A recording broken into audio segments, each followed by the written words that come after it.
Welcome, everybody. I'm Kate Seeley, Senior Vice President of the Middle East Institute, and I want to welcome you to our talk with Gaza-born artist Taysir Batniji. This is such a special evening for us, and it's a special evening for so many reasons. One, it is such a privilege and an honor to have Taysir here tonight to see his work and to hear what he has to say about his work. He's based in Paris, and just happens to be here in New York on an art residency sponsored by Edge of Arabia, a collective of Arab artists in partnership with Arab Art Jamil.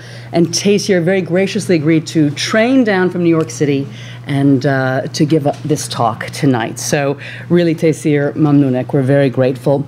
It's also such a special evening because we so rarely get to hear from a Gazan artist. And of course, he comes to us in the midst of the horrors taking place in Gaza. And so it's such a privilege to hear from a Gazan artist whose work has been so influenced, obviously, by the occupation, and whose art so beautifully critiques the occupation and the conditions in Gaza. And as so many of us in this room appreciate, so often art can express through images what words simply cannot. It's also a very special event because it's the third event of our new Arts and Culture series, which we're very excited to launch. MEI hopes to be putting on more talks and conversations with Arab artists, exhibitions, and screenings as a means to introduce into Washington circles the critical role that art and culture play in Arab society. I think too often Washington looks at the region through the lens of security, the security lens. And of course, we all here know in this room, the region is much richer than that. And so we want to look at it through many lenses, including art, culture, media, etc. And this is our chance to do so. Our program is being headed by our director, Lynn Sneege. Lynn, wave your arm, who comes to us from Beirut, where she worked at the British Council and did a lot of Arab arts programming there, and we're very excited to have her here to be doing this work. But sadly, all of it costs money, and so we are starting to fundraise for our programs.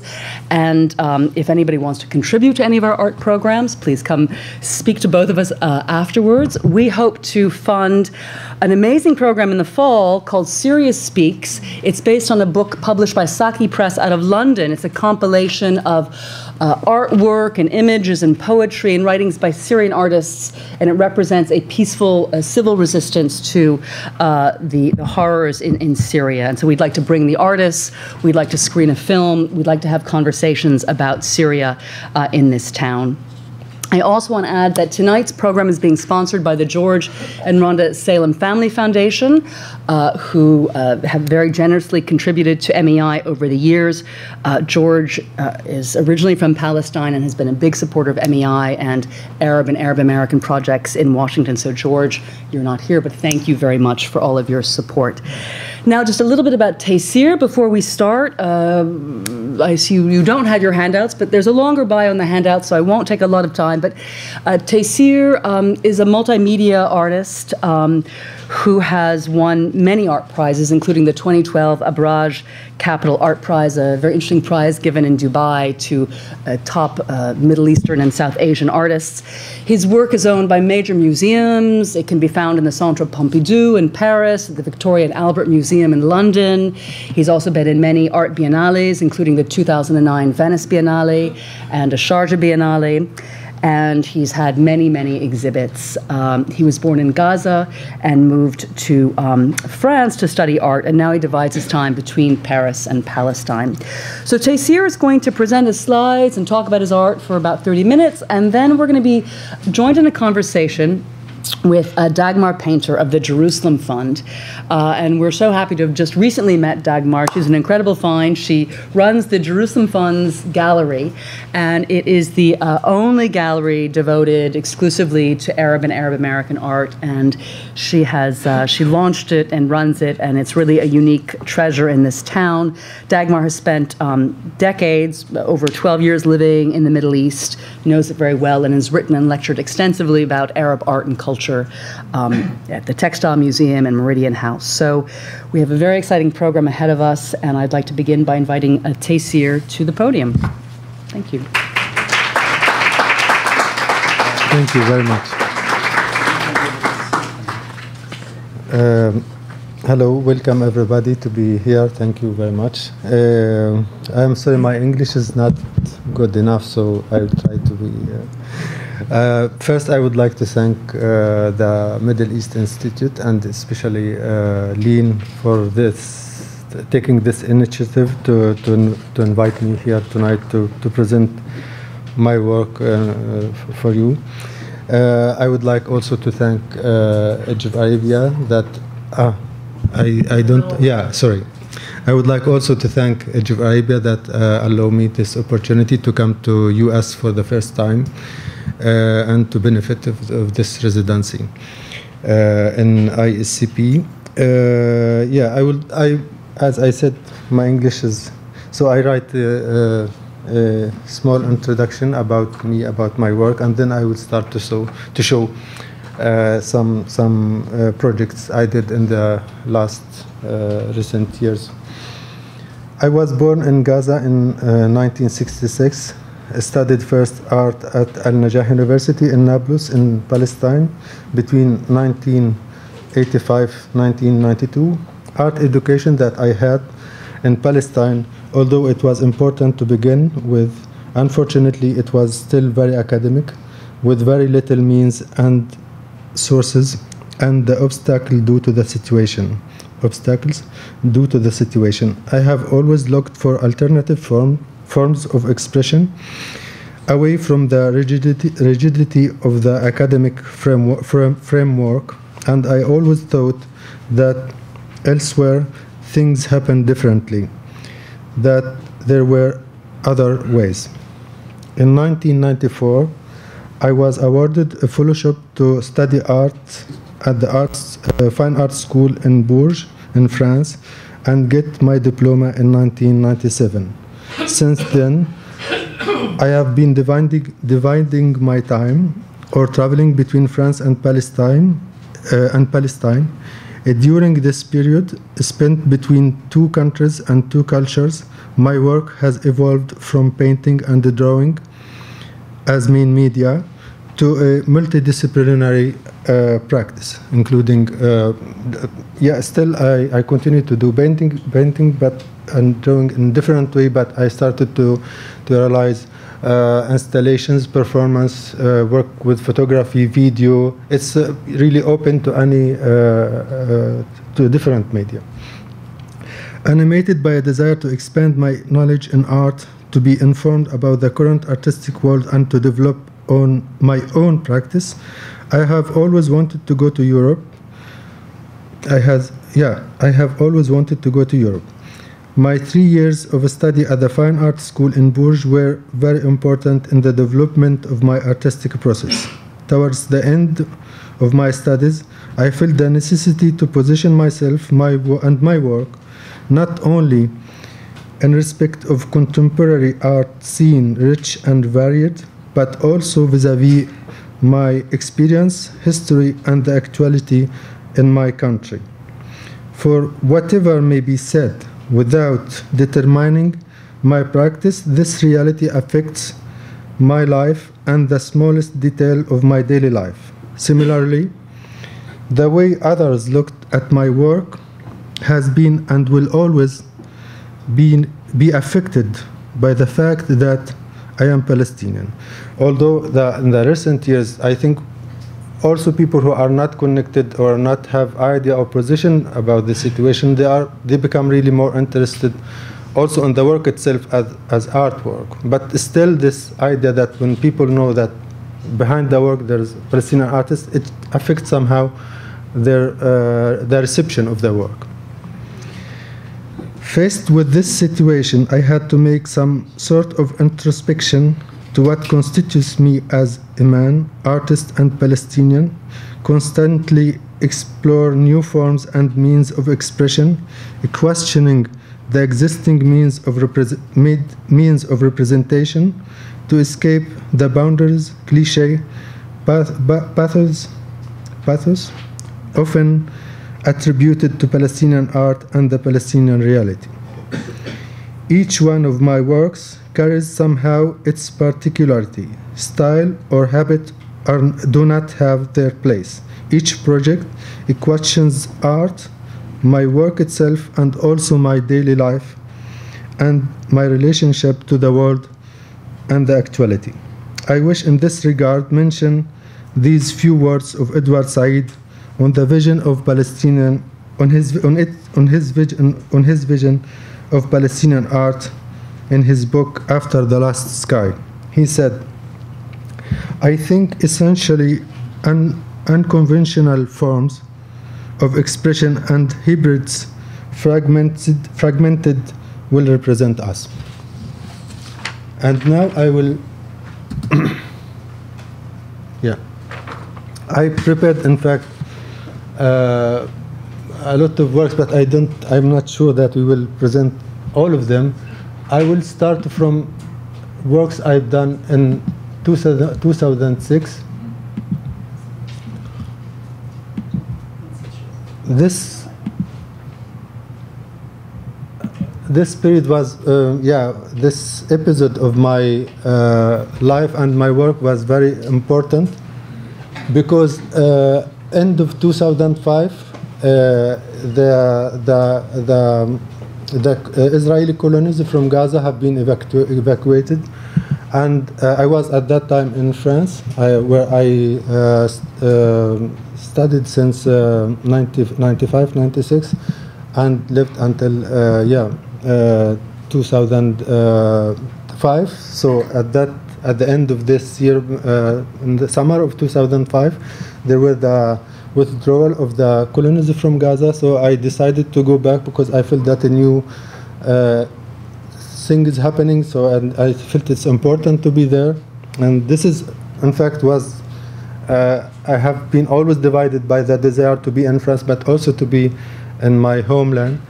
So I went back to Gaza and spent about 6 months working in different projects.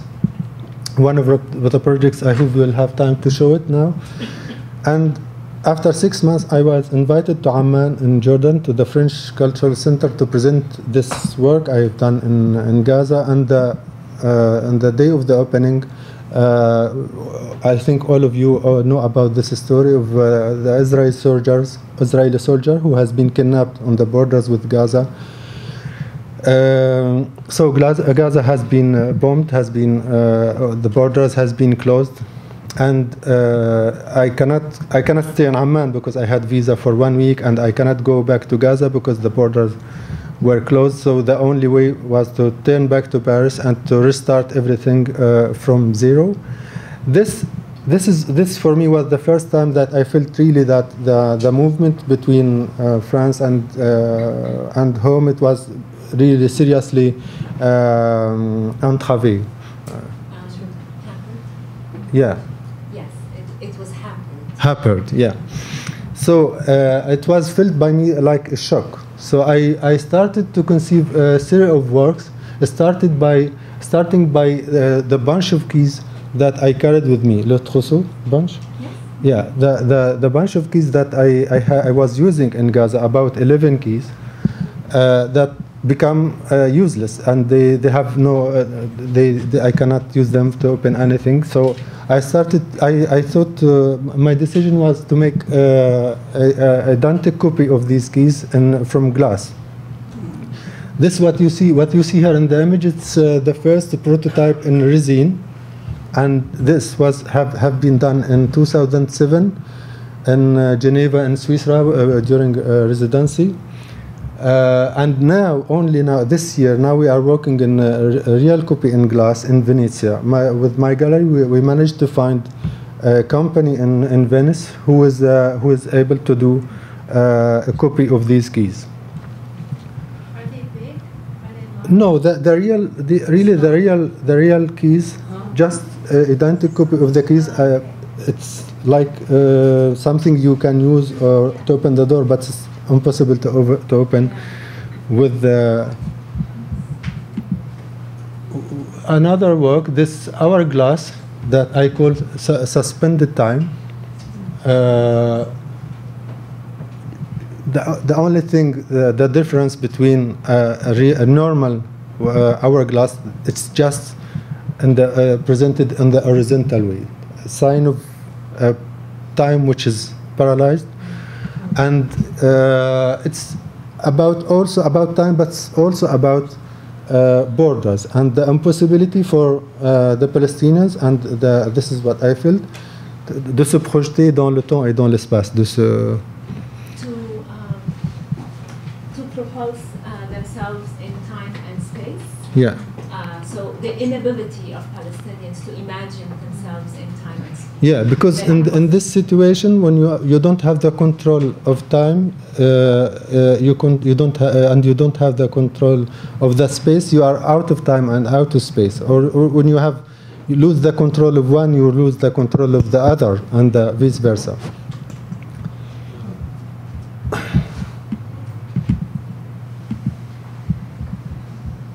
Another work I did also during this residency. I realized the Article 13 of the Universal Declaration of Article 13 of the Universal Declaration of Human Rights from Swiss chocolate. The title is Man Does Not Live on Bread Alone. So this is, and if you can, what you will not imagine, that people they have eaten all the text during the opening. although I didn't give any instruction that people have the right or don't have the right to touch or not to touch. They started by stealing the small, virgule, accents, points, and the commas. And the day after, they were nothing. They eat everything.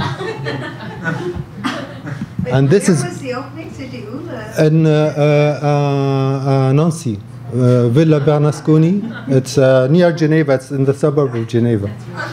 So this is. They started also to recompose the text, to create other. It started disappearing some letters, and this is the last image I have from this installation. Yeah, I first started to be angry really to see people eating, and I stopped one of guys who came and take for his friends. So I told him, where are you going? He said, the artist said we have to eat that. We can eat the text. I said, I am the artist, and you have to put them. But then I decided to go to leave and to see what people will finally do. And yeah. And the title is about displacement, the right of everyone to the freedom of everybody to live in a state, to live where he wish, and to choose his residency in a state, and the right of everybody to leave his country, including his own, and to go back to his country.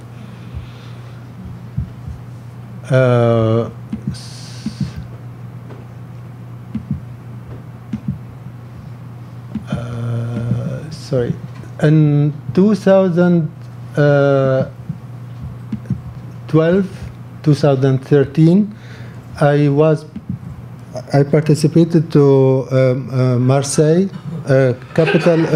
European capital of culture, and I was invited to conceive a project in Marseille, actually in a small city called Salon de Provence, which is very famous of fabrication of soap. So I decided to do the same work in soap, because Marseille is very well known. Is very well known by its soap fabric. They are very famous by this. It's kind of national fierté. So yeah. So I do the same text engraved by hand on the soap. You will see then the process of working. And this is 1 month of work. It's really and in this sense, we will see later. My projects become kind of performative. It's not only an object that you can see in the space, and you can. It's not only 3D, but in the process of doing a realization, it become also performative. So you see these pushwar or patchwork in metal. These are the letters, and then with this tool in metal, I take the soap out, and this is how it's done. We can see maybe what is the mouse? Did people take the soap? No, they walked on because I show it on the floor. Je ne vois pas la souris. The mouse, I don't see it.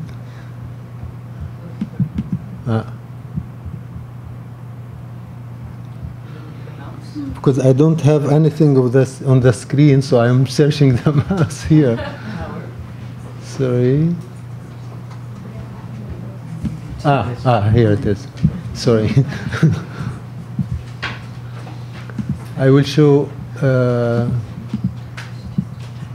just the English version so you can have maybe easier.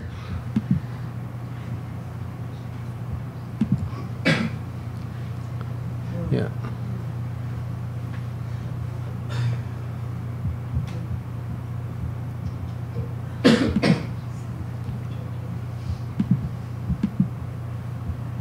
Yeah. Yeah, and there is another work which is related also to this experience, which is, and maybe it's yeah, kind of conclusion of this this part of my work, and this this situation that I am living in between two countries, between two cultures, because being between Palestine and Europe, it's like my work started to be a kind of expression of this situation, of this state of in between. Not only the fact that it's connected to the situation and the reality in Palestine, but this position itself became kind of inspiration to be in between, in between two spaces. So, and also how my work tried to evolve in par rapport. In relation to in relation to the situation, and how to interpret all that and to integrate it in the work, and instead of subir.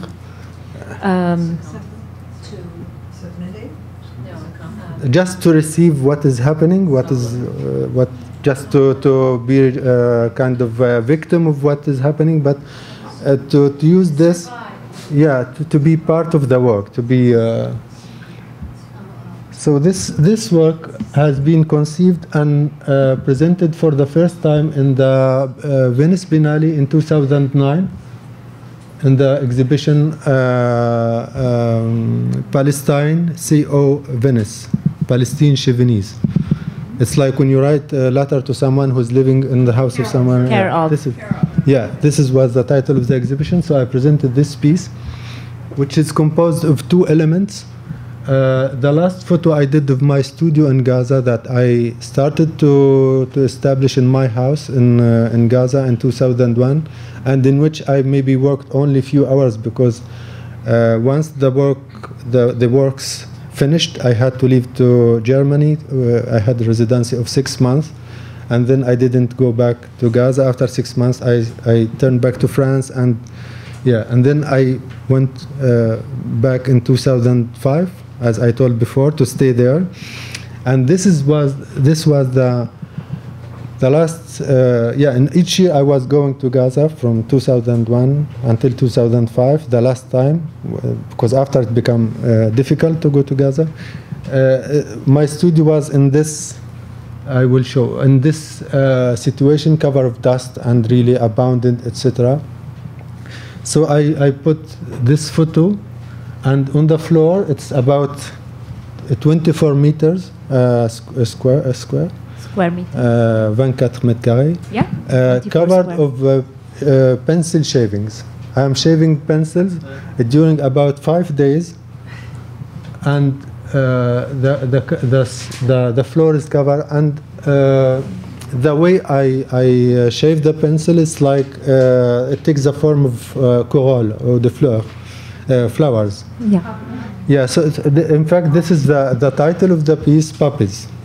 Puppies is for the Palestinian is a very symbolic flower because they consider or they think that where blood has been spread or fighters of freedom has been died or killed, this blood, in the place where blood has been spread, this flower, poppies, grow up in this place. So it's kind of collective, the collective memory, on the collective, inspiration. It has this place. But for me, it was also something to have, with my childhood. And why this in the title? The date is 1972, corresponding to my first year in the school, until and 2009, 1972, 2009, because in the school the education system is based on it's very didactic. We have to repeat all the time the information to keep them in mind instead of analyzing and understanding them.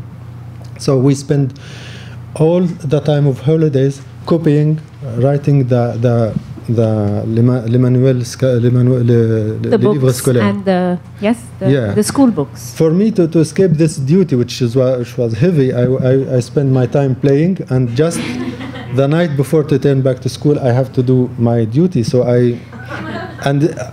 again, instead of that, I was sharpening all the time my pencil, telling my sister who were helping me to do that the pencil was not sharp enough. At the end, there were no homework and no pencil. So why I thought probably that I started this performance.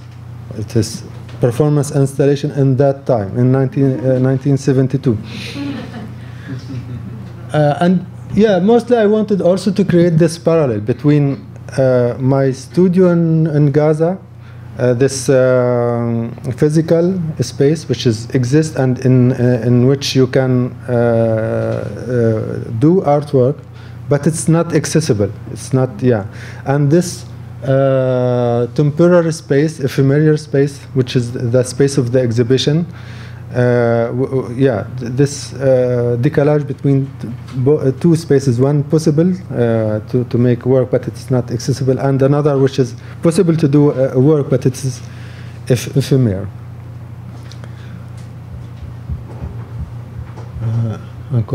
Again the mouse. Sorry.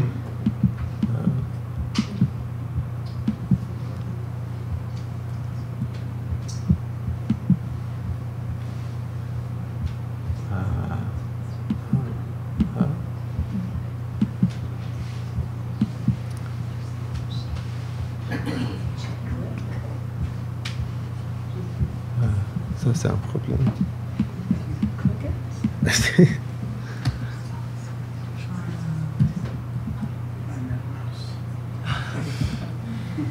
Howard, our tech man.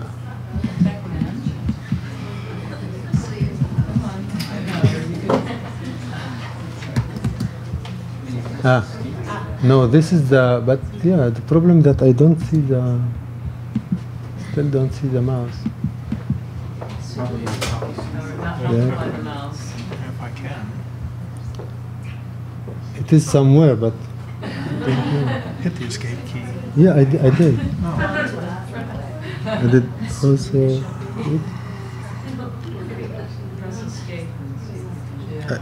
This is what we did.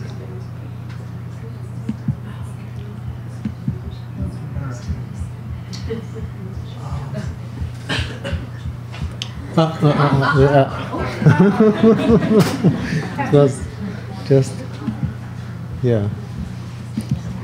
So now what I will present, it's not more linear because unfortunately for time we have, it's kind of difficult to show so I will try to show one of my, let's say, famous projects and or most well-known projects that I did in the last years. This work called Watchtowers. They are Israeli military watchtowers in West Bank that I photographed in the same way as the couple of German photographs burned in Hilla Bisher, or Bichar. Some people call them Bichar and others call them Bisher, who started from the end of the 50s, 1950, to document in photography, black and white, with a series of criteria that they impose to themselves, the industrial structures and sites in Europe, like patrimoine, industrial patrimoine in Europe. And in fact, in the world of photography, especially, they are very well known as reference. It's kind of a school, photography school in Germany. And yeah, their work is very connotated. So I decided to photograph these because I saw their work for the first time. I knew their work, but I saw it for the first time in a very big retrospective in Paris in 2004, and I was really very, impressed by the similarity between, especially this part of the work, which is this concrete and cylindric watchtowers, and part of water tower that the Bichars have been photographing. The form, they are very, very similar. So it's like a Troy horse, how to enter, how to use work which is like that of Bichar, who is very known, very connotated, and to le détourner. To use it in a different way, yeah, to use it interpret it and use it. Yeah, and to inject in it another context, another history, another yeah. So what is happening that first for me it was impossible to go to West Bank to take these photos, and I spent about 4 years to find the way how to do that, because to find someone, the way to do it. And finally, in 2008, I managed to find a photographer, a young Palestinian photographer. He's not really a photographer. He's working about different media. And I tried first to do all from A to Z as the Bichars. It means using a chamber or a big format camera, and but we tout de suite. We quickly realized that it was impossible, because the watchtowers, they are considered as military sites, and if people come closer, they will shoot on them under any pretext. So to find big format camera, it was impossible, and it was impossible to put it and to stay in the front of the watchtower. So he used like kind of normal digital camera with a big zoom, and did these photos from very far, or sometimes passing in a bus or in a car, or hiding behind a tree or something. So when he sent me the images, there were many of them, they are flu or pixelized. We see maybe in this one in the middle. And yeah, so what I do is to transform them first in black and white, and to keep the object, which is the watchtower, in the middle of the photo. This is one of the criteria that Bichars were using, that the photo should be symmetric. There is no human presence in the photo. There is no direct light, like sun. There is no sun. Actually, we didn't respect.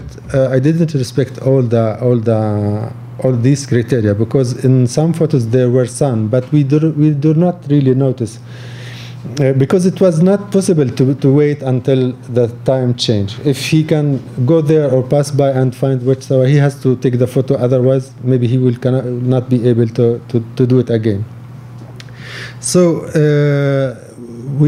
but what is finally what was important, and during the process, what I realized that it was not so important to do exactly as the Bishars, but to keep the illusion to the work of the Bishars. And this is what happened when the people come to the exhibition and see these works. The first thing that comes in their mind, or the first impact, they think about the Bishars. But when they come close to the work, they notice that they are not so sharpened, they are not so perfect as those of Bishars, because these German photographs, they were spending sometimes one day to take one photo, to wait the right light, to have everything is, you know. But so it's kind of they are surprised, and it's kind of decalage between what they think, what they knew about Bishars, and what they see and discover in these images. And the using also of black and white refers also to a period in the memory of people which is related to the Second World War. It's not something that put in advance in this work, but it's kind of layers that this work reach, you know. These are individual, so I wanted you to see from closer. And what we've seen before, this was in Istanbul, Binali in 2011. So each time they could be also composed in different way, because there are three groups in this series. These cylindric concrete watchtowers. In the middle, these metallic on sur-pied. On tripods?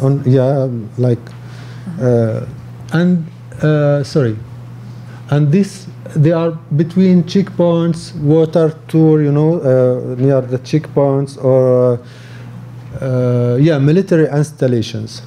So I put them also in the series. So in this sense, also it's not exactly. I didn't do exactly as the Bishars.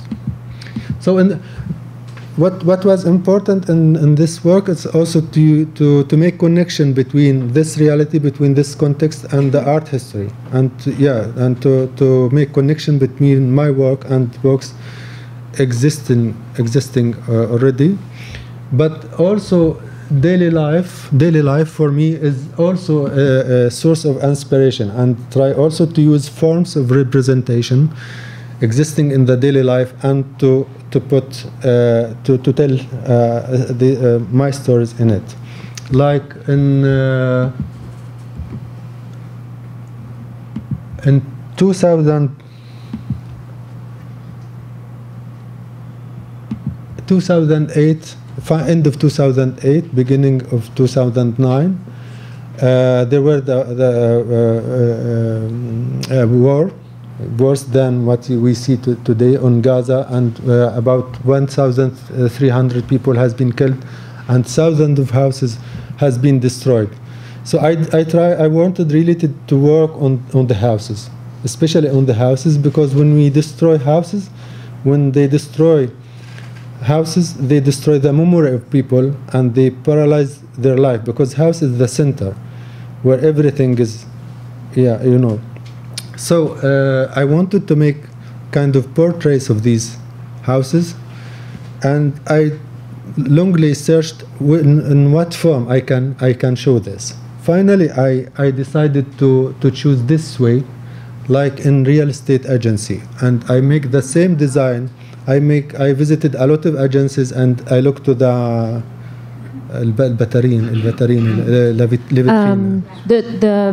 racks. Yes, the display of many agencies. So I used also kind of commercial description of each house. I studied the commercial language of these agencies and how they present these houses, but not so commercial. There is no prices, and one other detail that you don't find in the normal real estate agencies, I put the number of inhabitants. I didn't say they were being killed under the rubble or they are still living. I just put inhabitants. Yes, and the number of people. We don't know it's a house for this number of people, or these are the number of people who were living there. So but for me was, because it was delicate to use this humoristic maybe, or this ironic way, which is mostly cynic, to talk about these houses. I didn't want it to go too much in the irony. Yes, and in cynicism, he did not want to present this as a cynical statement. Yeah, so these are different. This was in Venice, 2011, and here in Paris, Lafayette. And this was amazing because it was in the center of photography in Sydney, in Australia. And people were stopping because they think that it's a real estate agency, and they read the announcement, but they are surprised because instead of seeing houses, beautiful houses or beautiful apartments that you can buy or rent, they see destroyed houses. I will show you before time. Is there a close-up of one of them? Yeah, of course. I will show you some of them.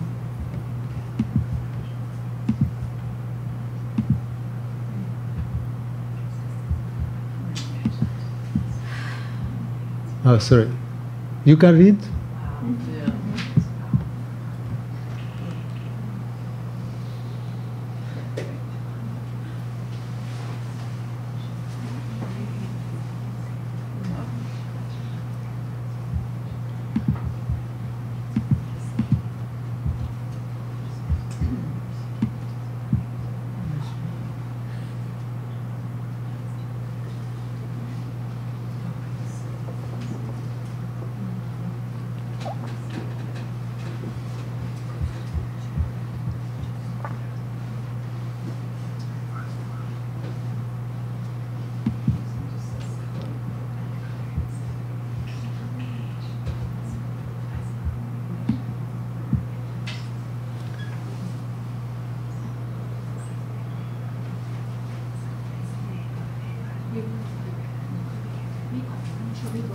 Shall I read one for the people? Yes?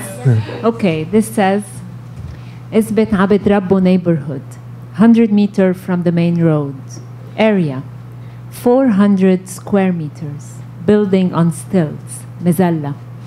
Ground floor, open on the garden. First floor, 2 apartments with 3 rooms. Kitchen, bathroom, WC. 100 square meter garden. Over a small hill, beautiful views overlooking the orchards. Inhabitants, 3 families.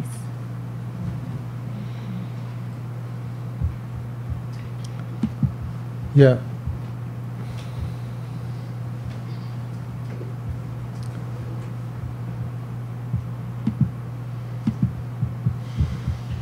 Yeah. Now, Still we have 5 minutes. Yes. Okay. The last project. Yeah. In fact, my work has been marked of 2 notions or 2 concepts: displacement and this kind of 2 main directions: displacement and disappearance. Disappearance, which means death and absence.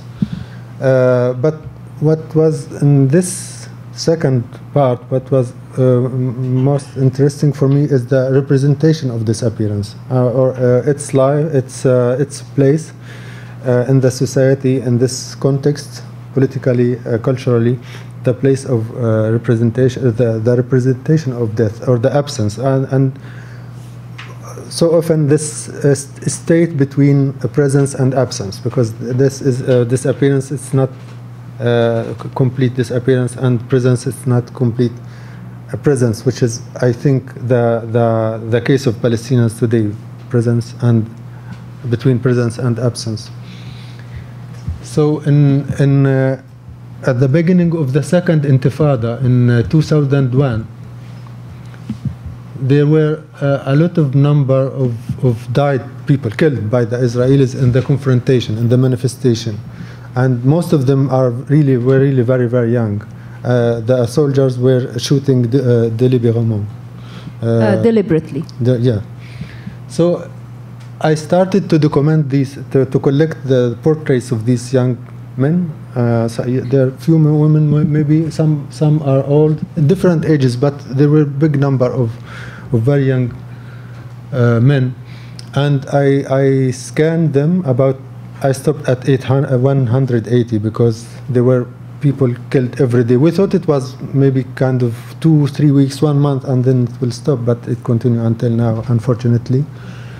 So I stopped at around 180 portraits, and what I do is I scan them. Then I transform them in graphite or like a black and white image.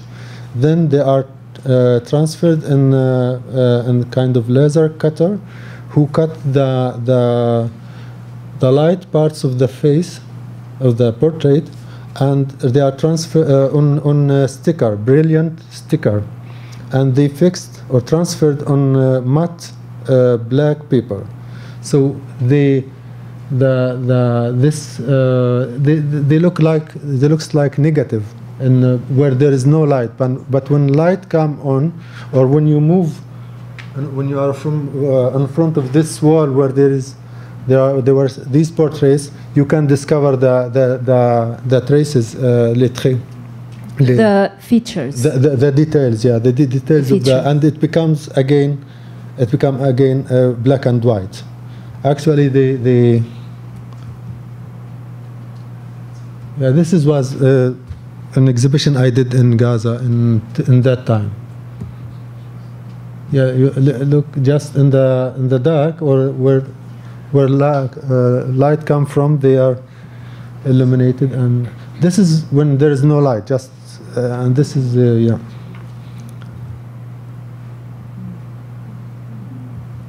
And now, ironie de sort. Very ironic now. Black irony that I am reproducing. I started reproducing this work just before this war, because they will be represented in Beirut in this year in October. So I was working 1 month before coming to New York, and I continue. I finished maybe just when this war started in Gaza. Yeah. So yeah.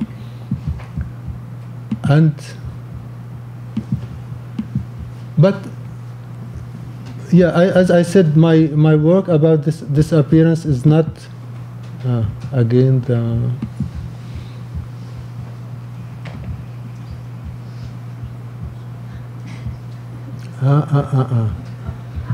yeah, it's not only about, yeah, I have been personally affected by this appearance. I will tell you maybe if you have time to show the last project. But I also deal with the disappearance in the normal context, in the context of daily life, when people died. And it's also like this project where I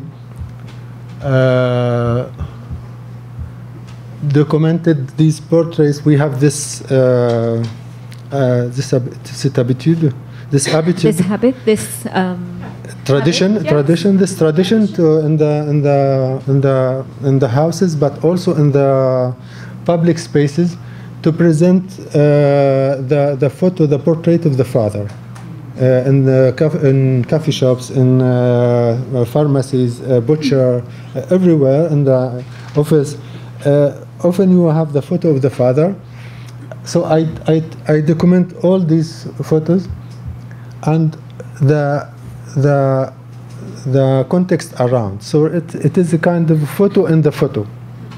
We don't see the actual owners. We see only this photo and all the details. And for me, it's also, you will see, it's also a way to take about the present of people, how they are living, what is happening in an indirect way, and instead of documenting the direct events, and this is also my way to talk about life.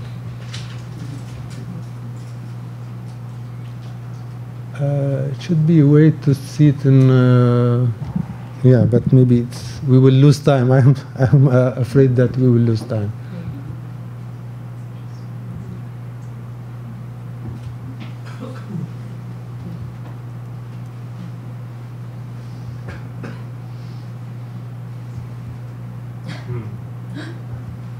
These are all in Gaza? Yeah, all in Gaza.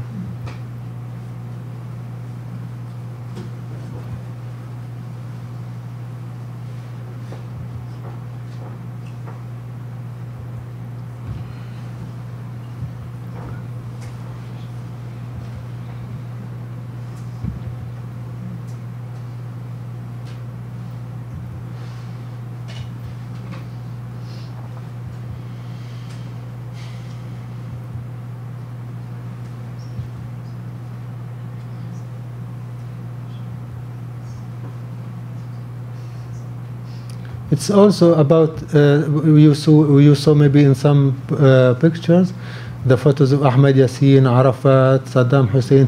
It's the question of father is mainly treated as the father, the closest father, the father, but it's also in kind of second dimension or level about the spiritual or political fathers. It's the idea of father, and it's it's larger context.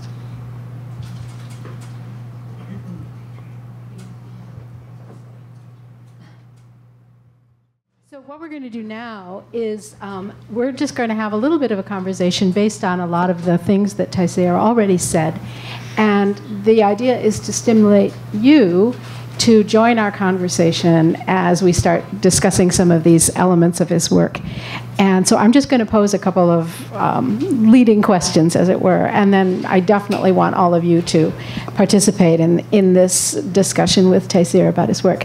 One of the things that I think is important to talk about is your situation as an artist, as a Palestinian artist, and as a Palestinian artist not living in Palestine.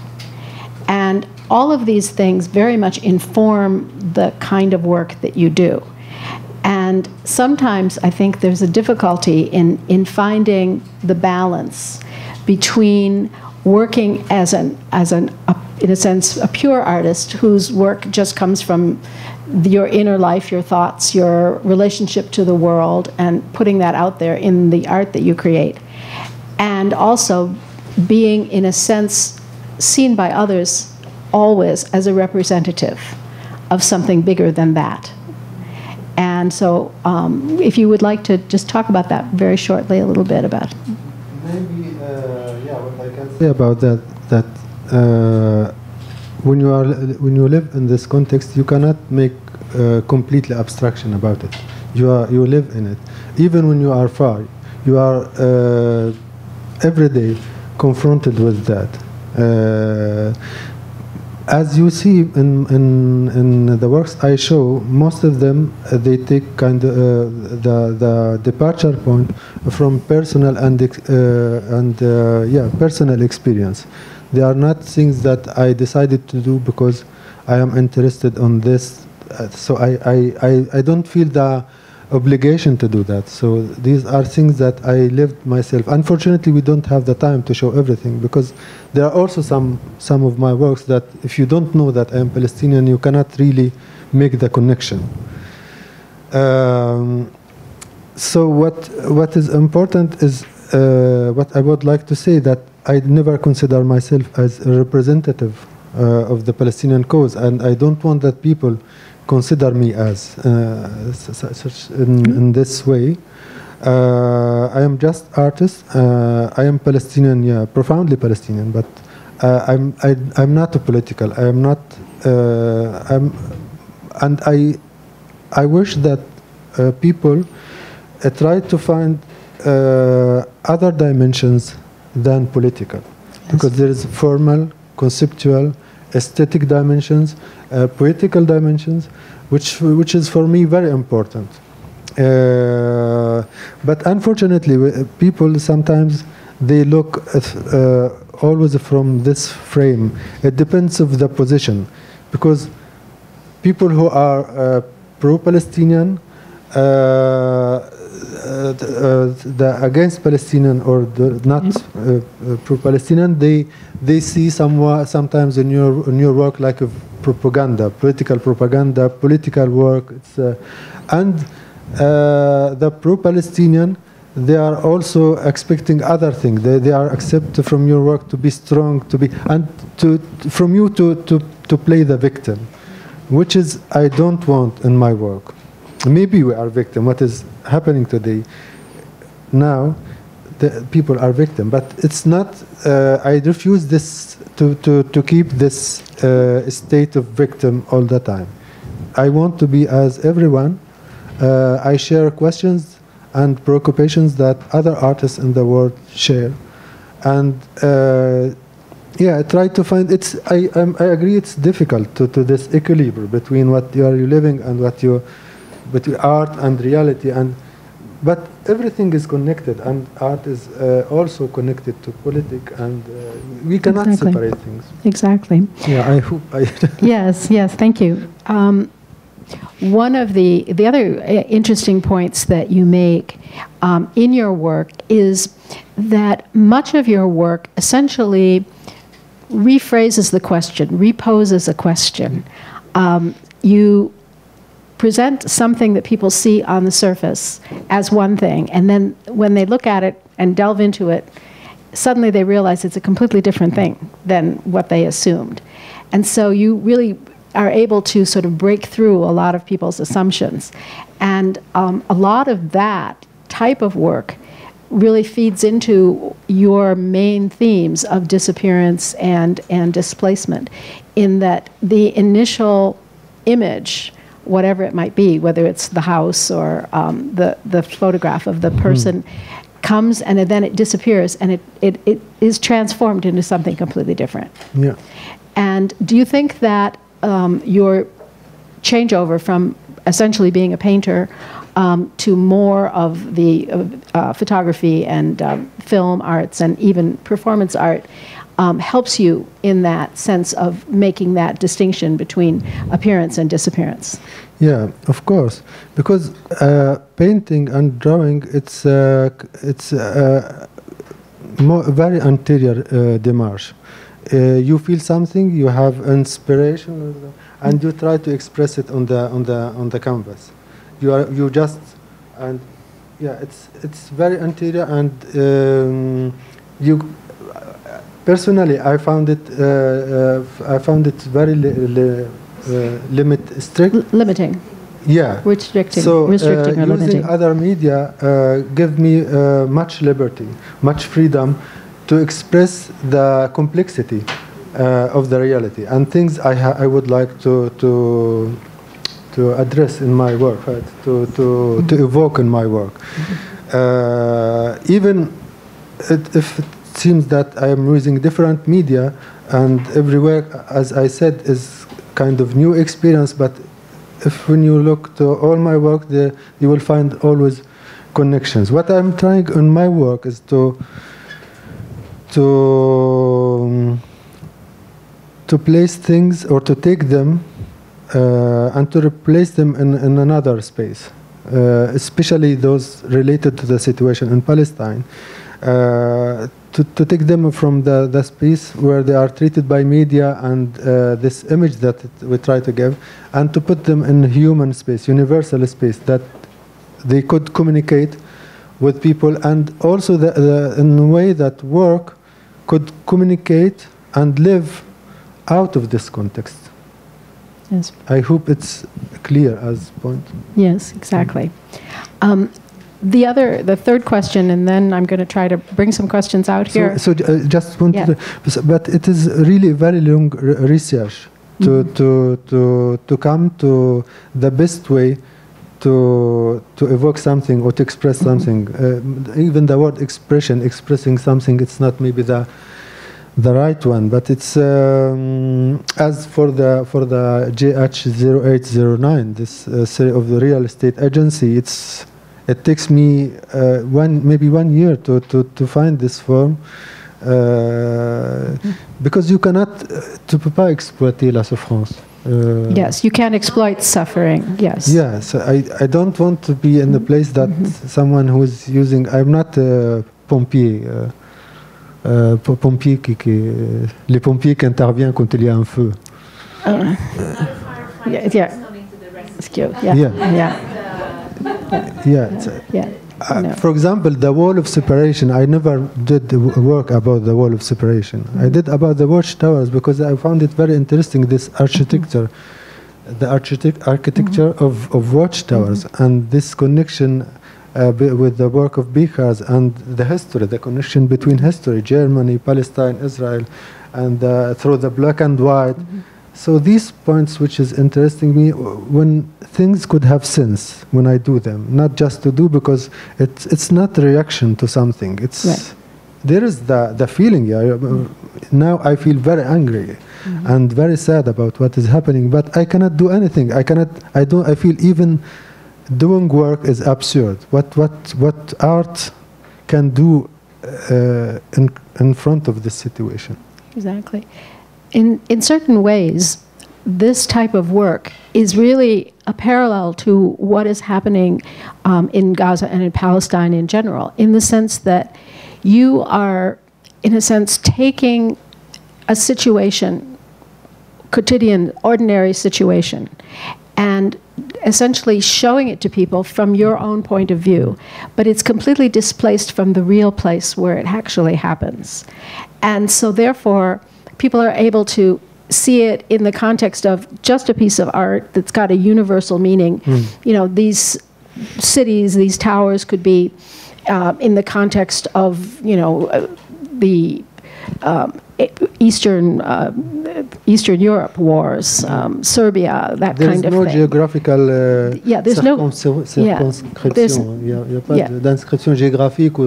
There is no geographical dimension. So taking it out of context. When you read the titles, area, the name of quarters, then you discover it's okay. This is in Gaza.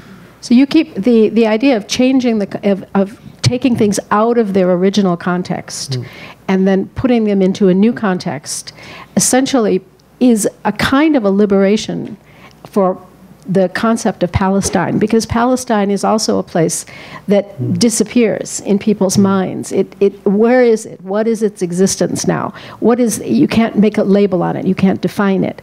And so taking something from the father stories, for example, the daily life of ordinary people, and making that in a different context, in a universal context, that basically also gives people an idea of the fact that there is a reality in Palestine, in Gaza especially, that is not the reality they're seeing through the propaganda and the media. And I think that using the kind of work that you do probably helps explain that to people in a way that they've never been able to see before.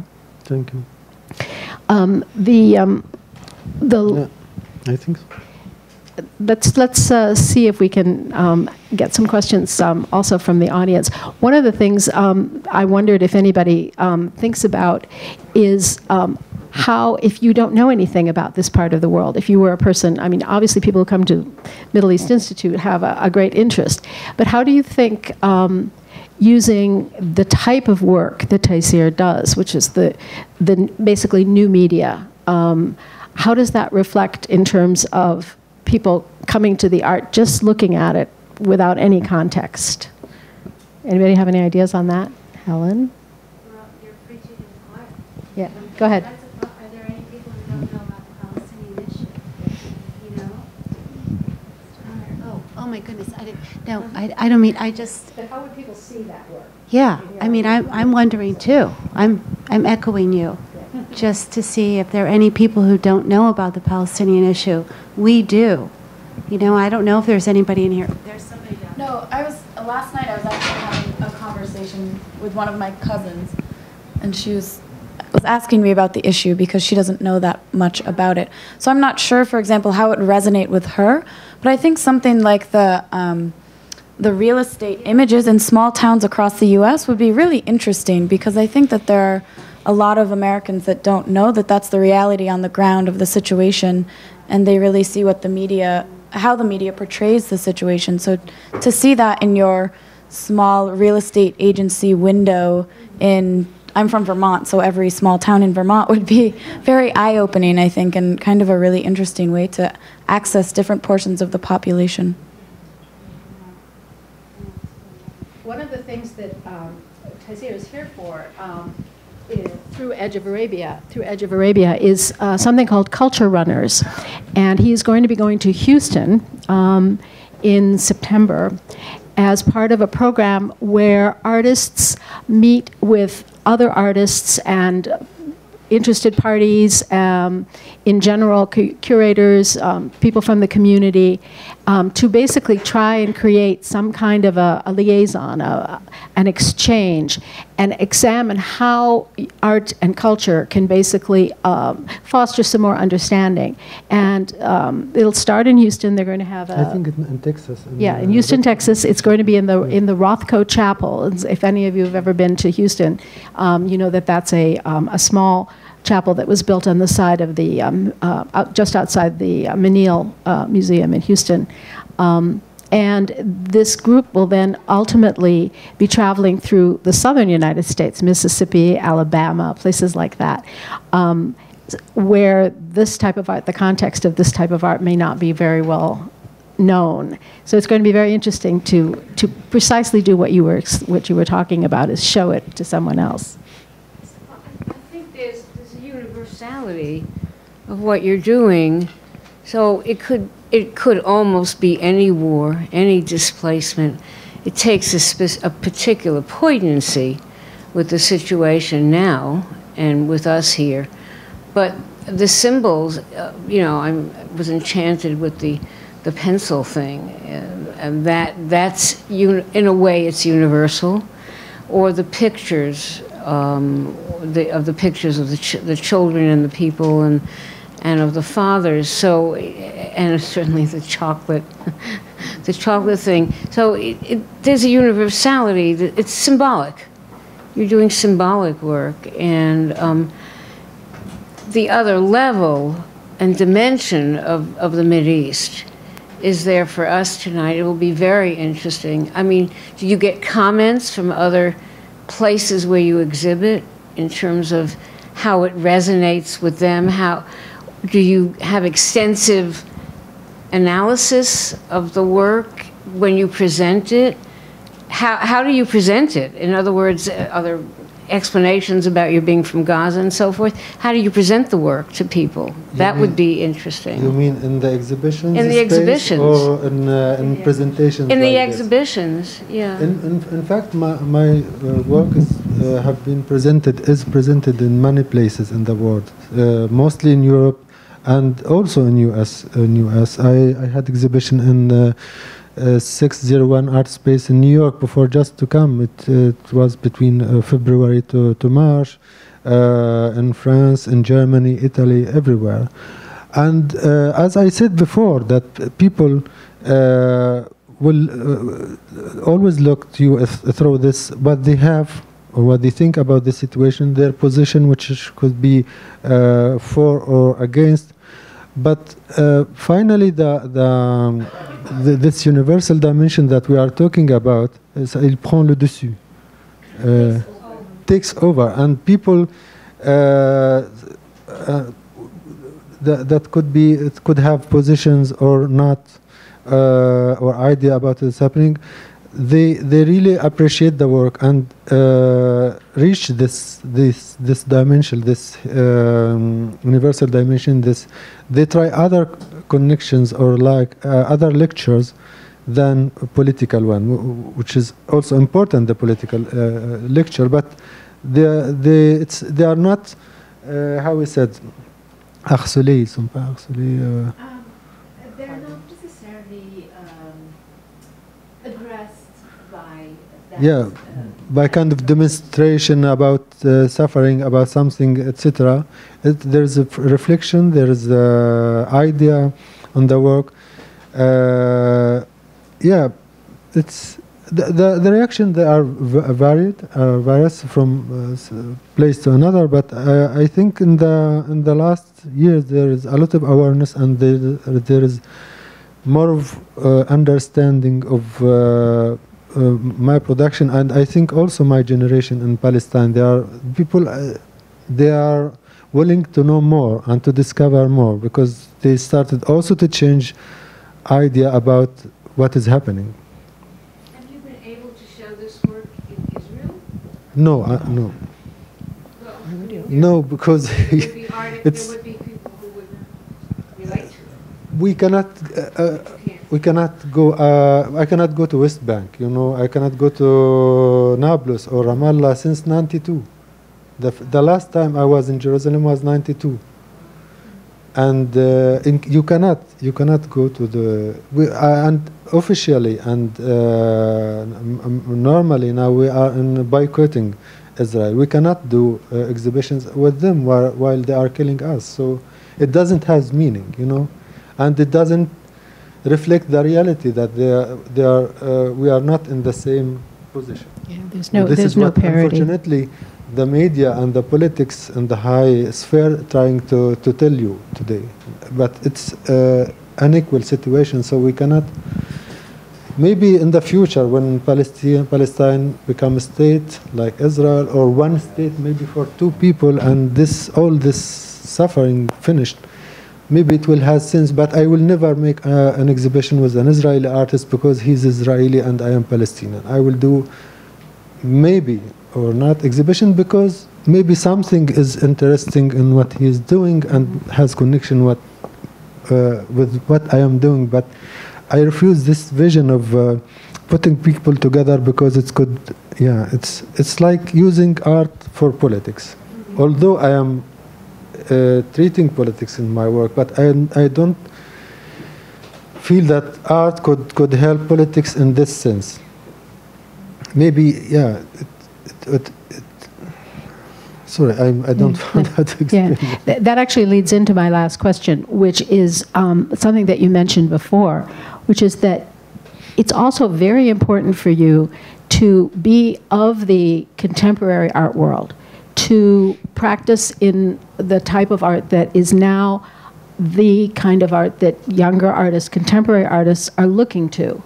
And if you would talk a little bit about that, just about the art part, and how important it is to you to do an art practice that is universal but of the moment as well.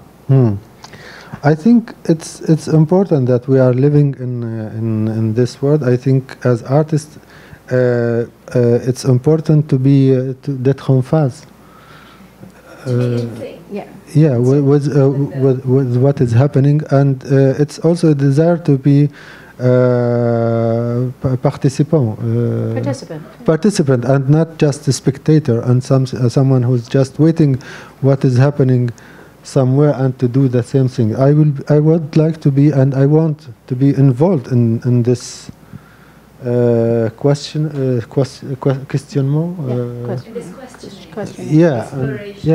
And to be part of evolution of art history or art world. I don't know. Maybe my contribution is 0, but at least I think. I think it's important for an artist because you choose this way of life and being. Or you do it or you don't do it. Yes, I confess that there are periods like this and periods down, and you have doubts and you have. But the important thing is continuing making the work. Thank you so much. Thank you very much. And I'm sure people can talk to you. Thank you. Thank you very much.